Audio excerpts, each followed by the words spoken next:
I was living a perfectly ordinary life until disaster struck our family. My wife's father and my father-in-law died suddenly. My wife, Vera, loved him very much and was in constant contact with him. After his death, she became a living corpse. She lost her appetite, slept almost all the time, and answered all questions simply. She even had to quit her job.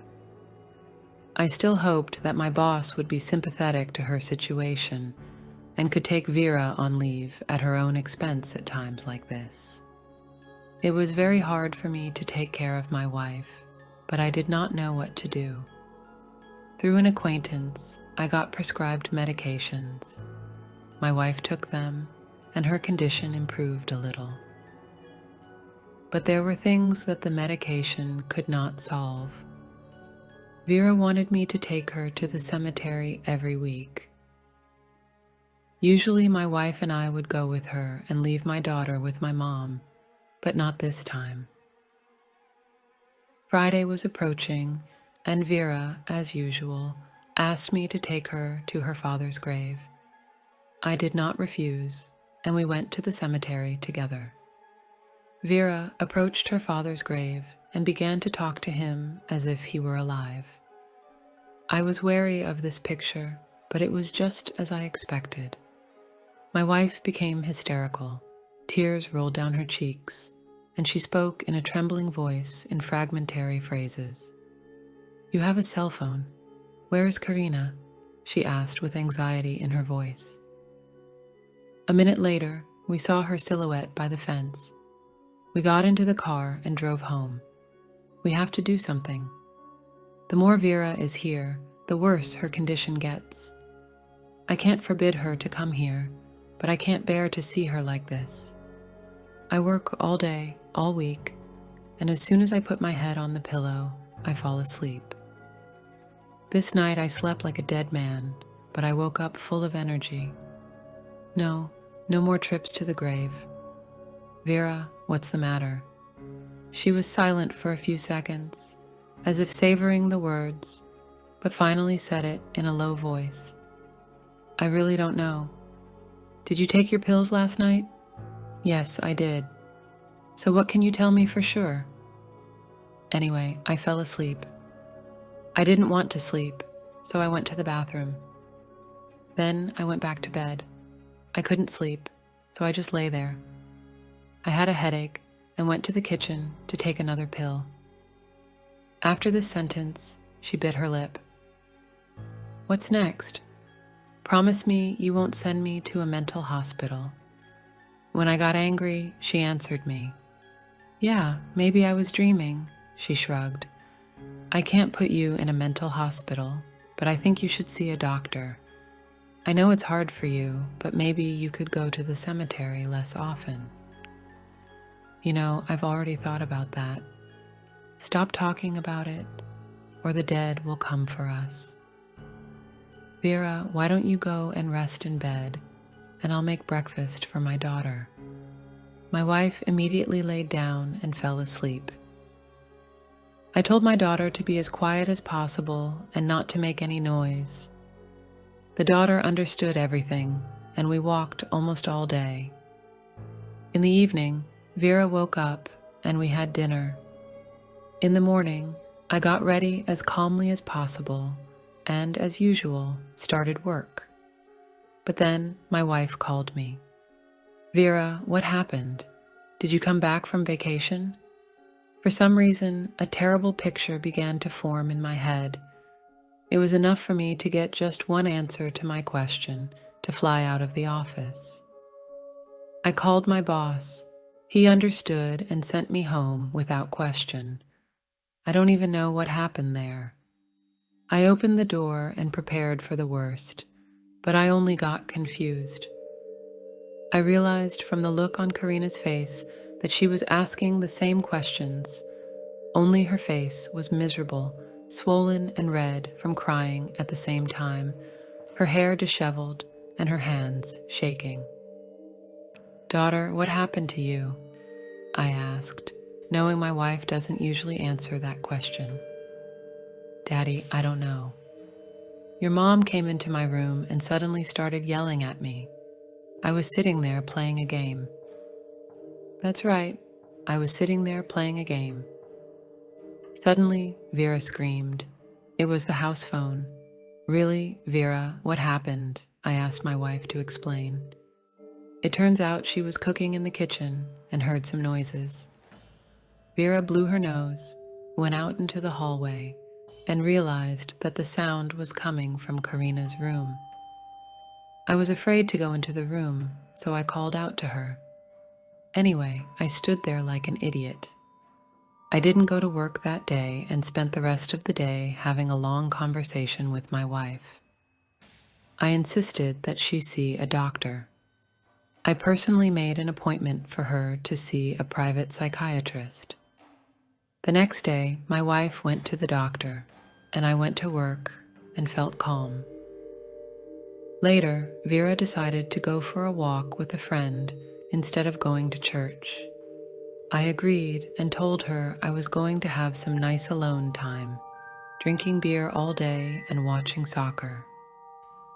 I waited for the commercials, turned off the sound, picked up the remote, and was about to turn on the TV when I suddenly dropped it on the floor.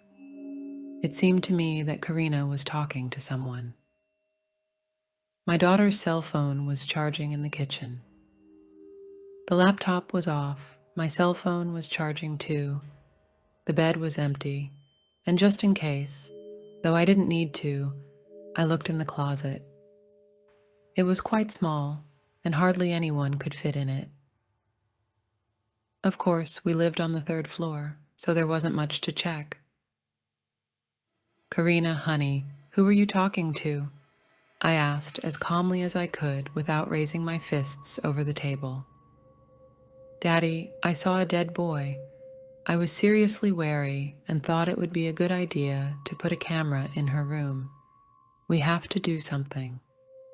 Before I went to bed, I heard voices.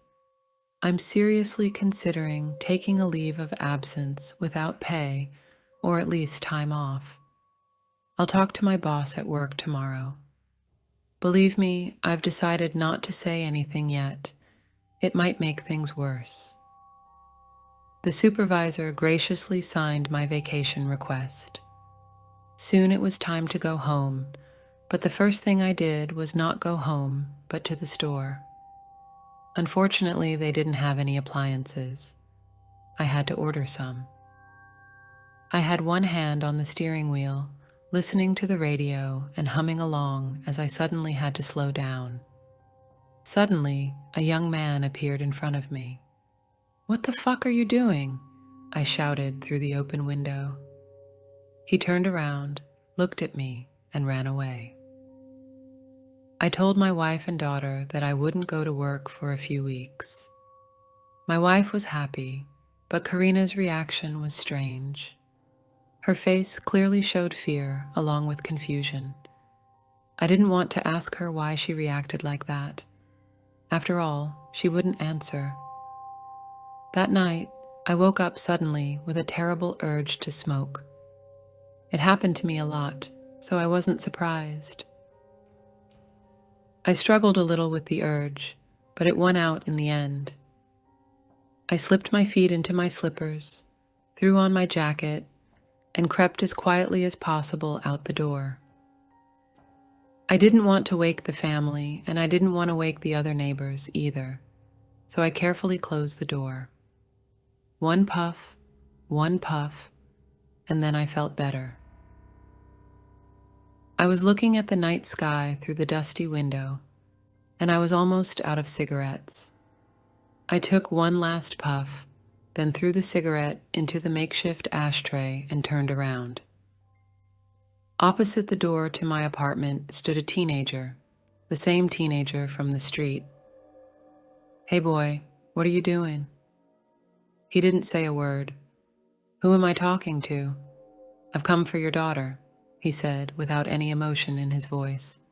"Look, get out of here." As I talked to him, I noticed something strange. His skin was unnaturally pale. "I'll take it anyway," he said in a single voice. and I stayed standing. The teenager strode slowly away down the stairs. His last sentence startled me.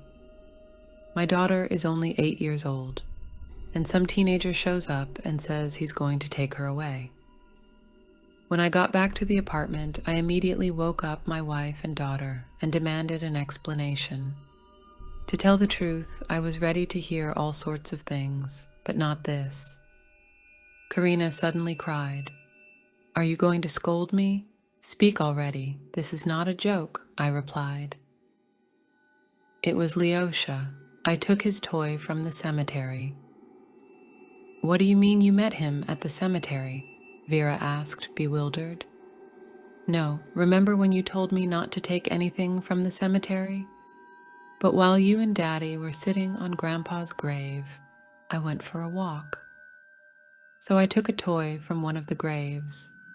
"Wait, you brought a toy from the cemetery?" Vera asked. "You're not deceiving us?" "No, I remember where I took it." Without waiting for morning, we drove toward the cemetery because the burial place was quite close to the road, and Karina really wasn't deceiving us. From the monument, the same teenage boy I'd seen was looking at us. It was good that my wife did not have time to face him, and it was as if a thread had formed in me. I didn't believe in mysticism and esotericism before, but here it was. Maybe it was his twin brother's joke. And what? Well, quite likely, because Lyosha died only 5 months ago, and there are a lot of jerks now, so his relative decided to play a joke on us. Anyway, Karina immediately put a toy on the grave. On the way back, we did not talk to each other, and when we came home, we immediately went to our rooms.